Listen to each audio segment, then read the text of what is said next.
সন্তান বীর মুক্তিযোদ্ধাগণের শরণ নিন, ধানের শীষে ভোট দিন। আমাদের বুদ্ধিজীবী সমাজকে তারা হত্যা করেছে, এই সকল নানান অপকর্মে তারা লিপ্ত ছিল।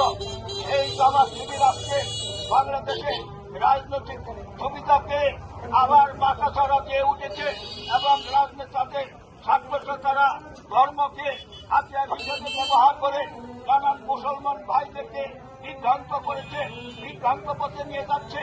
এই ষড়যন্ত্র হতে আমরা এই ষড়যন্ত্রকে আমরা প্রতিহত করব এবং এই ষড়যন্ত্রকে মুক্তিযুদ্ধ এবং জনতা মিলিতভাবে আগামী 12 তারিখে নির্বাচনে আমরা ভোটের মাধ্যমে তাদেরকে প্রমাণ করে দিব যে মুক্তিযোদ্ধা এবং জনতা আজকে তোমাদের সেই ষড়যন্ত্র বুঝতে পেরে আজকে তার প্রতিরোধ করে চলেছে।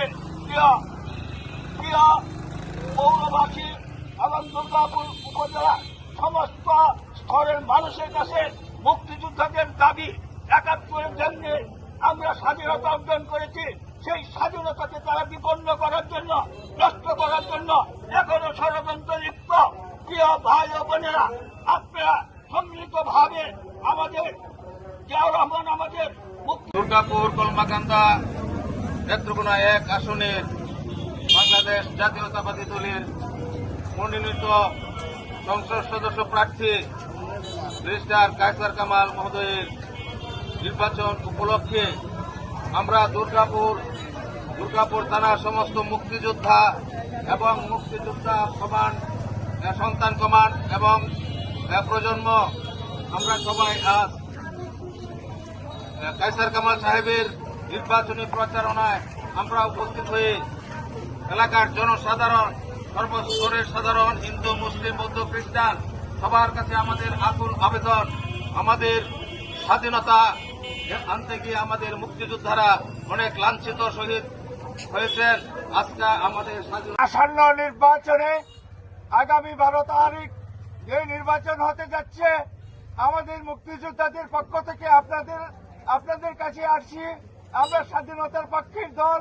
স্বাধীনতাকে ধরে রাখতে হলে সে ধানের শীষ ছাড়া আমাদের আর কোনো গতি নাই। আমি আপনাদের অভিনন্দন জানাচ্ছি এবং সকলকে সালাম ও শুভেচ্ছা জানাচ্ছি। আগামী 12 তারিখ ধানের শেষে ভোটটা আপনাদের ধানের শীষে দিয়ে আমাদের স্বাধীনতা রক্ষা করুন, এই আপনাদের কাছে আমাদের আকুল আবেদন। ধন্যবাদ। 12ই ফেব্রুয়ারি আমরা ধানের শীষের পক্ষে প্রচারণায় নেমেছি। আমরা ইনশাল্লাহ ধানের শীষকে জয়যুক্ত করব। যেভাবেই হোক আমাদের ধানের শীষকে জয়যুক্ত করতে হবে, কারণ জামাত শিবির রাজাকার যারা ছিল তারা ৭১-এ যেমন ভাবে আমাদের পিছনে লেগেছিল, তদ্রূপ এখনো সেই অবস্থায় আছে। কাজে আমাদের ধানের শীষকে জয়যুক্ত করতেই হবে ইনশাআল্লাহ।